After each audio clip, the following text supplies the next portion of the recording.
Você já assistiu Missão Impossível 1?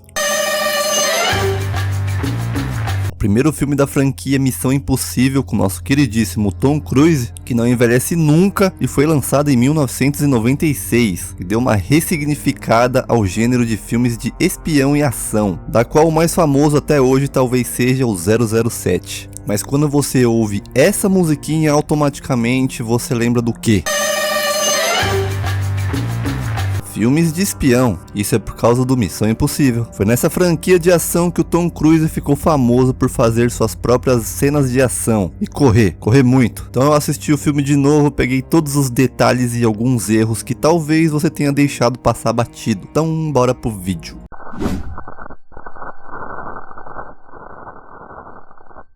O que provavelmente você não sabe é que Missão Impossível foi uma série entre os anos de 1966 e 1973. Mesma pegada de espionagem e missões que eram consideradas completamente impossíveis. Na época, obviamente, o Tom Cruise não estrelava a série ainda. Ele pode até ser velho, mas nem tanto assim. Na época ele era apenas uma criança. Mas a estrela mesmo era Peter Graves, no papel de James Phelps. No caso do filme, ele seria o Jim Phelps, o cara que é o grande agente duplo que trai a própria equipe dele. Inclusive, ele ficou bem chateado em saber que o personagem que ele viveu por anos foi retratado como um agente duplo. Eles até chamaram ele para refazer o papel do Jim Phelps, porém ele recusou quando soube que ele seria um agente duplo. O filme então começa com um cara que aparentemente parece ser um cara da máfia interrogando outro cara enquanto tem uma equipe pronta para pegar a informação que o cara for entregar ali. Então ele consegue a informação e a gente descobre que o cara que estava com a máscara era na verdade o Ethan Hunt. O Tom Cruise era muito fã da série original e a Paramount sempre quis tornar a série uma versão cinematográfica, mas nunca deu certo. Então juntou o útil ao agradável e o Tom Cruise achou uma boa ideia fazer um filme sobre a série. A Paramount então aceitou, dando assim um orçamento de 80 milhões de dólares. A ideia original de cena inicial era fazer todo mundo da série original aparecer e matar eles logo na primeira cena, mas eles se recusaram a fazer isso. E começa a intro do filme, que assistindo de novo eu reparei que passa muitas cenas do próprio filme, como por exemplo quando o Ethan Hunt entrega pra si ao agente duplo, na verdade Jim Phelps, quando a Claire se encontra com o Ethan disfarçado de Jim Phelps no trem, quando o Ethan descobre que o traidor é o Jim, a cena onde ele cai e fica pendurado na corda, tudo isso passando rápido pra caramba. Então a gente conhece o Jim Phelps, que faz parte da Força Missão Impossível, e a mulher pergunta se ele quer assistir Madame Teia, da qual ele se recusa. Obviamente, quem em sã consciência assistiria isso? Mas ela insiste pra ele assistir, falando que a Sydney Sweeney também tá no elenco do filme. Aí ele acaba aceitando. No caso é uma fita que mostra uma missão nova pra ele e o pessoal dele. Ela dá uma fita e a missão em questão é o seguinte: tem um cara que roubou parte dos nomes dos agentes secretos da CIA e esse cara planeja roubar a outra parte dela. Juntando as duas, eles vão saber quem que são, com os codinomes e tal. A missão do Sr. Phelps aqui nada mais é do que capturar esse cara. Quando mostra o currículo da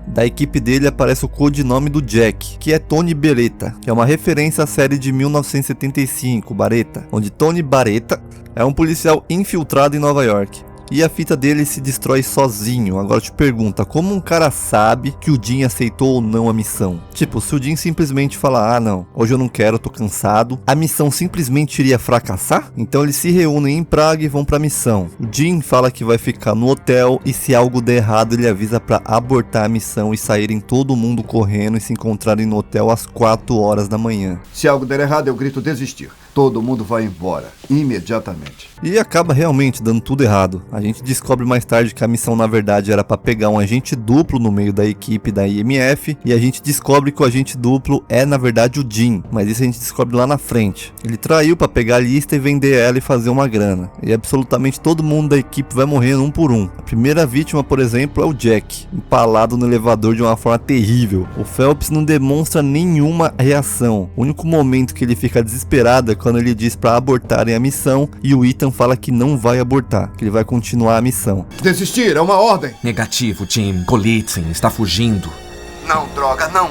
Eu disse desistir. Caso ele não aborte e pegue a lista do cara, o Jim ficaria sem a lista e consequentemente sem o dinheiro. Por isso ele acaba ficando tão nervoso. Pra que fazer tudo isso de esperar o cara sair de lá, subir o elevador e tal? Era só ter rendido o cara ali quando estivesse nessa salinha aí. E inicialmente o Tom Cruise seria apenas o produtor do filme. Quando ele tava filmando entrevista com um vampiro, ele foi jantar uma noite com Steven Spielberg e conheceu nada mais nada menos do que o Brian De Palma, o diretor de Scarface, Carrie a Estranha, Os Intocáveis de 1987... entre outros. Dali o Tom Cruise fala que passou horas assistindo os filmes do Brian De Palma e falou, é ele, tem que ser ele o diretor do Missão Impossível. E a ideia de criar Ethan Hunt como Tom Cruise foi do próprio diretor, porque nem iria ter ele como personagem. Quando as paradas começam a dar tudo errado com o Ethan, ele começa a andar para tentar encontrar o Jim, e ele passa andando aqui por esses carros. Esse carro onde ele passa é onde tá a Claire. Aí a cena continua e mostra o Ethan passando de novo pelo carro enquanto a Claire olha para ele. Seria um bug na Matrix? Ou só um erro de continuidade? Essa faca usada na Sarah a gente vê ela mais tarde. Lembre-se dela. Inclusive a atriz falou que valeu a pena morrer cedo só porque foi nos braços do Tom Cruise. Ele então liga pro Kittredge e marca um encontro com ele nesse restaurante cheio de aquário. Eles conversam e aí sim o Ethan descobre que a missão era pegar o agente duplo e não a lista. E como o Ethan acabou sendo o único a ficar vivo, ele é considerado o agente duplo. Mas o Kittredge fica falando tanto sobre isso, que tem provas e blá blá blá. Mano, isso aí é muito vacilo, porque se tem tanta prova assim, por que não prende ele logo? Lembrando que ele é um agente treinado de missões impossíveis. Eles são treinados para serem fantasmas, como ele mesmo diz. Esses caras são treinados para ser fantasmas. É óbvio que ele vai querer fugir. Caso você não saiba, Kittredge é o chefe da IMF e um dos cabeças da CIA.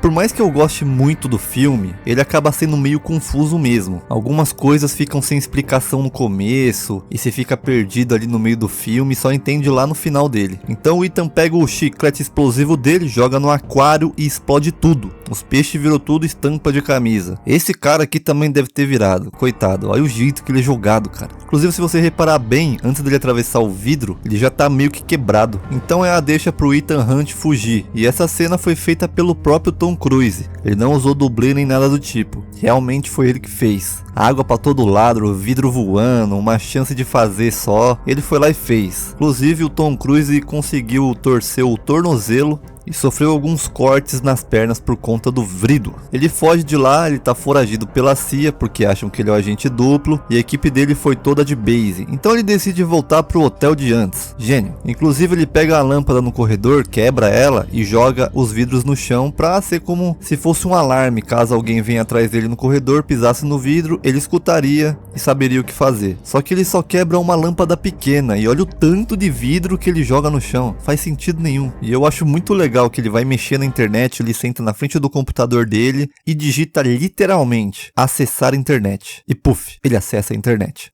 Ele manda e-mail em todos os idiomas possíveis para Max, mas como ele sabe o e-mail da Max? Se ninguém sabia nada, porque é ultra secreto. No e-mail ele se passa realmente pelo agente duplo para tentar enganar a própria Max e acaba sendo respondido e marca o encontro. A gente também descobre que a Claire ainda tá viva. Ele se encontra finalmente com a Max e eles fazem um acordo, da qual ele fala que vai dar a lista para ela e em troca de saber quem que é o traidor, quem que é o Jó. No caso, Jó seria o traidor aqui no filme, né? Seria o agente duplo. E como eu falei lá atrás, até um tempo atrás a gente nem sabia quem era Max. Do nada ele conseguiu encontrar com ela. Conseguiu enganar ela se passando por agente duplo. Mano, é muito confuso. Então ele se reúne com o Luther e com o Krieger e com a Claire para fazer uma missão impossível: invadir a CIA para pegar o disquete com o nome dos agentes em um cofre onde tem um monte de esquema de segurança. Só um cara pode entrar no cofre, só com a voz dele, com a retina do olho dele, com o movimento dele, com a temperatura dele, tudo isso. Então não é simplesmente entrar disfarçado, porque não vai funcionar. Então eles entram no prédio disfarçados de bombeiros, porque surgiu algum tipo de alarmes, no caso feitas pelo Luther, e quando eles entram não tem nenhum segurança para confirmar nada, se eles realmente são bombeiros ou não, e ainda a Claire se separa deles e ninguém vê. Que tipo de CIA é essa? Quando o Luther aciona o alarme, já tinham 3 alarmes tocando, e ele coloca pra tocar o alarme do setor 21, mas quando a gente vai pra sala do Kittredge e começa a soar os alarmes e falam pra ele que tá soando os alarmes de incêndio, o setor 21 não toca em nenhum momento. Seria um erro ou inteligência do Luther pra não mostrar pra todo mundo que tá tocando o alarme no setor 21. Na sede da CIA em Langley, Eles têm a sua própria unidade para combater o incêndio e não deixaria bombeiros ou alguma ajuda de fora ajudar eles lá dentro. Eles preferem que literalmente queime todo o prédio com informações e tal, do que alguém pegar alguma informação que eles não queiram. Claire joga um negocinho na bebida do mano aí pra ele passar mal e eles começam a fazer os preparativos pro roubo. Eles andando nos tubos de ventilação com chapa de alumínio sem fazer nenhum barulho. Tem sentido nenhum. O Krieger tá segurando o Ethan Hunt lá de cima dos tubos de ventilação e aparece um rato, que faz ele soltar o Ethan e fazendo a famosa cena. E não, a cena não tem a musiquinha tocando junto, é silêncio puro, é uma das cenas de ação e suspense mais marcantes do cinema. Quando eles foram gravar a cena, o Tom Cruise vivia batendo a cabeça dele no chão, porque o peso não se equilibrava. Sempre a parte da cabeça dele ficava mais pesada, fazendo ele ficar batendo a cara no chão. Então ele teve a brilhante ideia de colocar um monte de moedas dentro do sapato dele, e aí conseguiu equilibrar e se manter desse jeito. O papel de Ethan Hunt foi cogitado até pro George Clooney, Nicolas Cage, Mel Gibson, John Travolta e Bruce Willis. Ainda bem que acabou ficando justamente com o nosso Tom Cruise. Quando tá passando um monte de nome aí na lista da SNO, dá pra ver que um dos codinomes dos agentes é Maverick, fazendo uma homenagem ao personagem Maverick de Top Gun, que é interpretado pelo próprio Tom Cruise. A única missão impossível que ele tinha aqui era pegar essa gota de suor, e ele conseguiu. Impossível mesmo, pelo fato dele estar bem perto do chão. Se ele se mexesse, ele teria tocado no chão e consequentemente teria ativado o alarme. Não teria como ele pegar também a gota de suor desse jeito com a mão. Lembra da faca que eu falei lá no começo do vídeo, que é usado para matar a Sarah? Pois bem, essa é a mesma faca que tá aqui. Inclusive a gente descobre mais tarde que foi o próprio Krieger que meteu a faca nela. Agora eu te pergunto, se o Ethan pegou a faca, como que o Krieger recuperou ela? E outra, ele usa essa faca pra matar o rato que tava lá na tubulação e quase deixa o Ethan cair lá embaixo, e depois sofre pra puxar o Ethan de volta, mas aí do nada ele puxa numa velocidade nunca vista antes. Impossível ele ter puxado o Ethan nessa velocidade. O Ethan provavelmente com um peso de uns 80 quilos, sei lá. Eles vão sair da sede da CIA e a Claire entrou com o macacão amarelo do corpo de bombeiros e trocou pra roupa vermelha pra ficar infiltrada. Então quando eles estão saindo, ela tá saindo de roupa vermelha e do nada no caminhão de bombeiro ela tá de novo de macacão amarelo. Mais um erro de continuidade. E outra, o prédio tá sendo evacuado e os primeiros a sair dali correndo é justamente os bombeiros. Dane o resto, né? Esse truque de mágica que o Ethan faz aqui foi realmente feita pelo Tom Cruise. Não é truque de câmera nem nada do tipo. Foi ele mesmo que fez. Então o Ethan pega a Bíblia no chão que o Krieger jogou e ele vê um carimbo na sobrecapa dela. Lembrem-se disso. A Claire que indicou o Krieger, mais um indício de que ela realmente estava traindo ele junto com o Jim. Esse beijo que a Claire dá no Ethan é bem na bochecha. É outra dica também, é uma cena ao beijo que Judas deu em Jesus quando traiu ele, mostrando para os soldados a localização dele. Então o Jim volta dos mortos para se mostrar pro Ethan, e aqui cai a ficha dele que o traidor é o Jim, que ele tem certeza mesmo. O Jim fala com toda certeza que o Kittredge é o agente duplo, mas não daria para ele ter feito isso sozinho. E lembra do carimbo que ele encontra na contracapa da Bíblia? É o mesmo hotel que o Jim fala que estava hospedado no começo do filme. No Hotel Drake, Chicago.